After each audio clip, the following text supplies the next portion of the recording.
Hey friends, welcome to this week's episode of Not Your Mama's podcast. And today's special guest is Nomi Bachar, who is a human potential expert, keynote speaker, author, and mentor. Nomi, thank you so much for coming on the podcast this week. We are so excited to dive in to the topic today. But before we do, what is your background and can you introduce yourself a little bit more to our audience? Oh my God, it's so long. I don't know how to shorten it. I was born and raised in Israel and went to the army as all people do, and then went to the Academy for the Performing Arts. I became an actress, actually quite well-known young actress, and performed on the best stages there.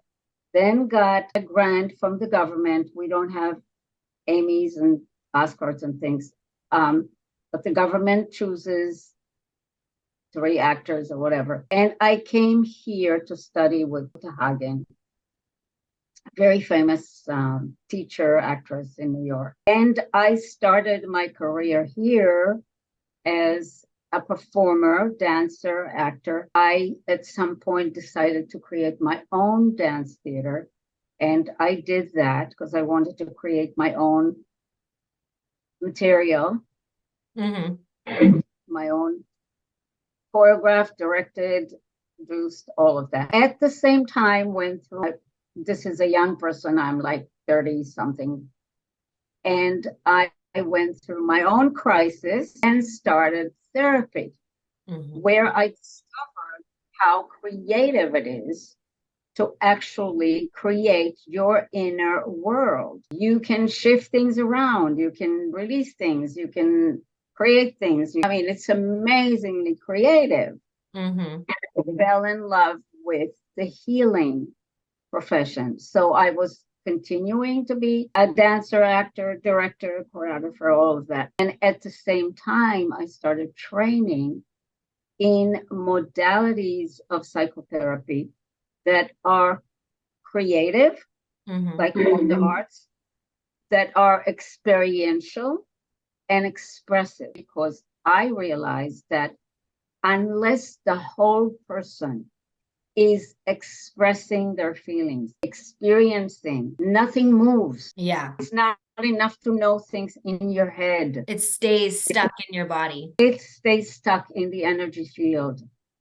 And shifts are not happening. So I trained in bioenergetics. I'm not going to go into each one of them because they're huge. In psychodrama, in primal therapy, and in Gestalt. These are all very experiential, very expressive modalities. And I started my private practice 32 years ago. I'm working with people and organizations for 32 years. It's hard to conceive, but I've worked with hundreds of people. So in the beginning, I was even experimenting more. And eventually I created a method and a program that is called Gates of Power. Gates of Power. And yes, it's a method and a program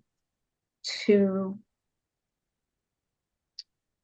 optimize your inner self as well as all 7 areas of your life. Those 7 areas are called gates.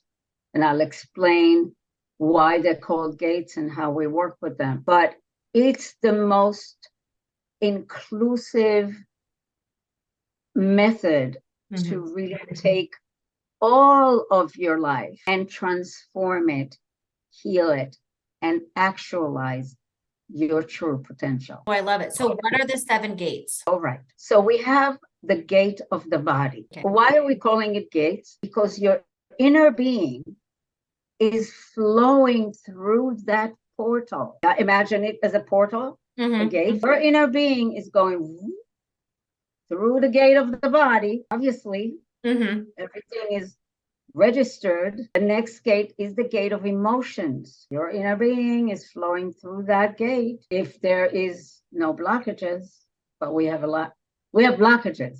And gates of power helps you open those blockages. The next gate is the gate of dialogue, which is the gate of relationships with yourself, with others, and with the great being, God, cosmic, whatever you want to call that. The next gate is the gate of creative expression. It's the gate of playfulness, creativity, silliness, enjoyment. Yeah.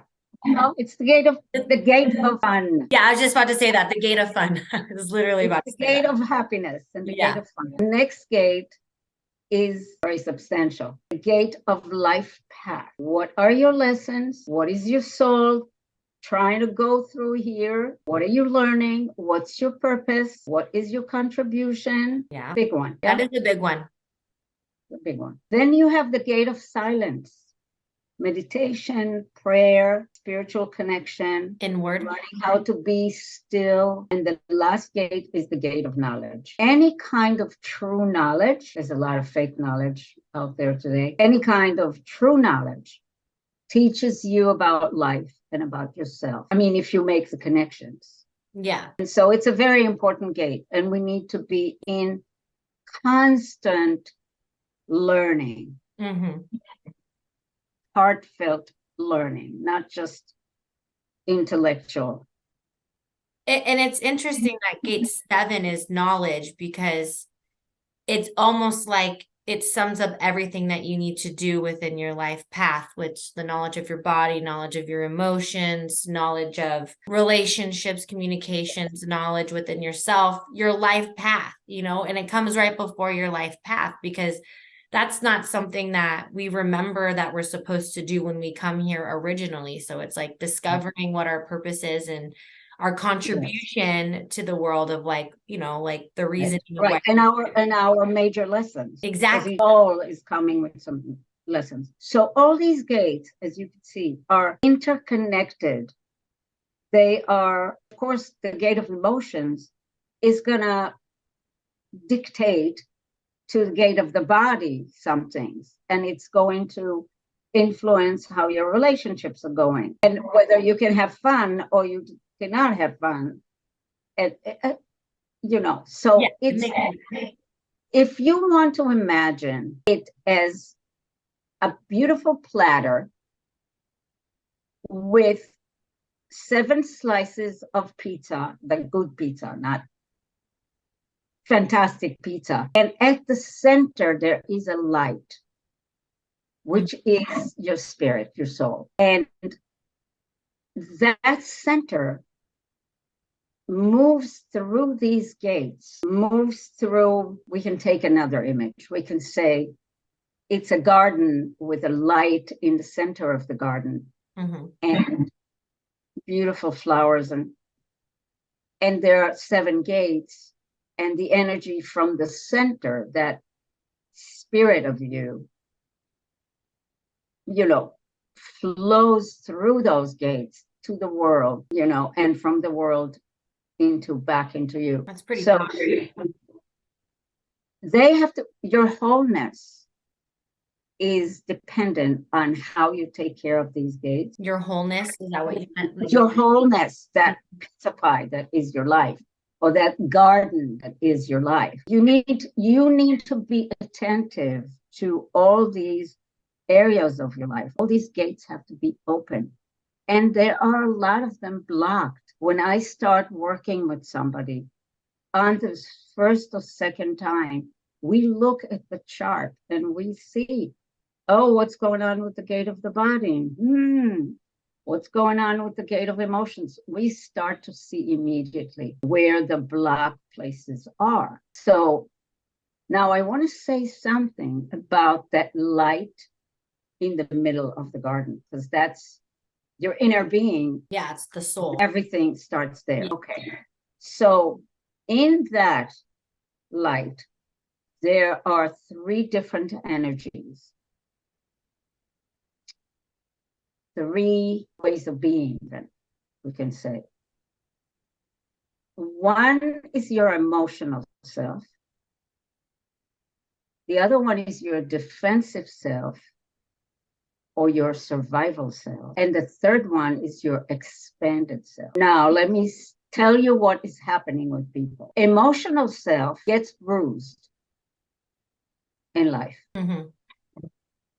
So at a very young age, we start to cultivate a defensive, a protective, a survival self. So you can think of emotional and defensive like twin sisters or twin brothers. And what happens is, for a lot of people, is that if this is the emotional and this is the defensive, they come from the same source of trauma or pain or just being bruised in whichever way. The emotional is the one, how people are going to understand that, but the emotional is the one that's feeling the emotions. Like a little bit more wounded.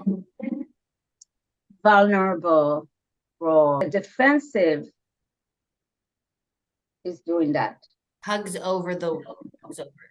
Hugs over. We create a persona. We create either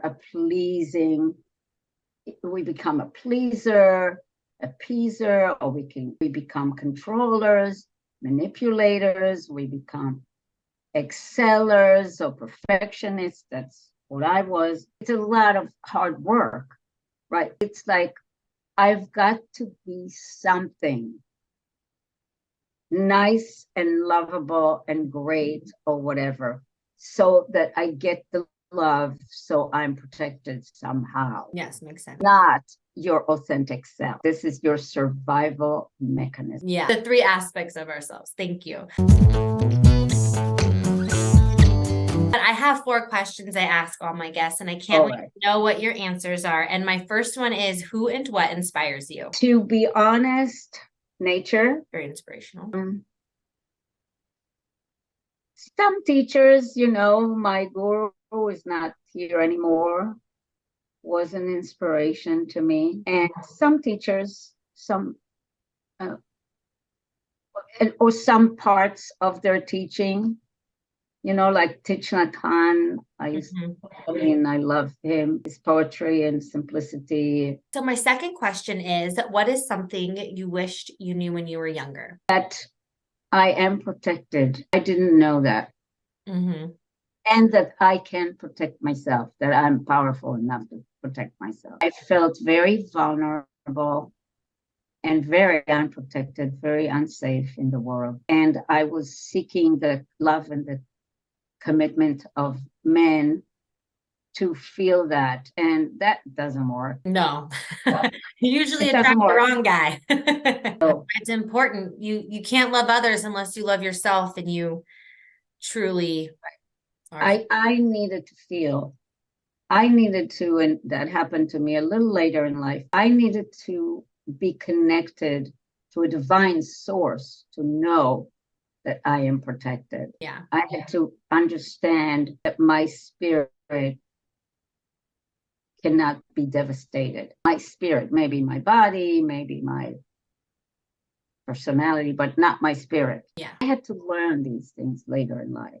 But I wish I would feel a little safer in life. Yeah. Know that. But that was what the soul was supposed to learn here. Yeah. And then my third question is, what's the essential part of your daily routine? Meditation, being quiet, because I speak a lot, I do a lot, but I protect my meditational time. Yeah, I need to be better with that. It makes a difference. I cannot live without that. I need to take my half an hour in the morning. I need to take my half an hour in the evening, and sometimes even more, not just for pure meditation, but just to be in silence, to be in prayer, or to be in a space that's not daily life. Well, it's one of the gates, right? Is silence. Gate of silence. Yeah. So take time for that gate, It's a beautiful gate. By the way, there is a book out there on Amazon. It's called Gates of Power, Actualize Your True Self. And there's a lot about each gate. There's a lot of material there with people that experience the work and there. Yeah. And then my last question is the best advice you've ever received. From my mom. She used to say it. I wasn't able to implement it. She would say, always find things that make you happy. Mhm. But I was very serious, and my defensive was very laborious, like excelling, very busy being excelling. And It is true. I take time to be happy and laugh. I had to release a lot of it to be able to be lighter on my feet. Nomi, thank you so much for coming on and talking to us today. It was such an insightful conversation. All of her links are down below in the show notes. Don't be shy. Go say hi. You can access her book, Gates of Power. And I hope to see you all in the next one. Thanks. Thank you, Christina. You were a delight.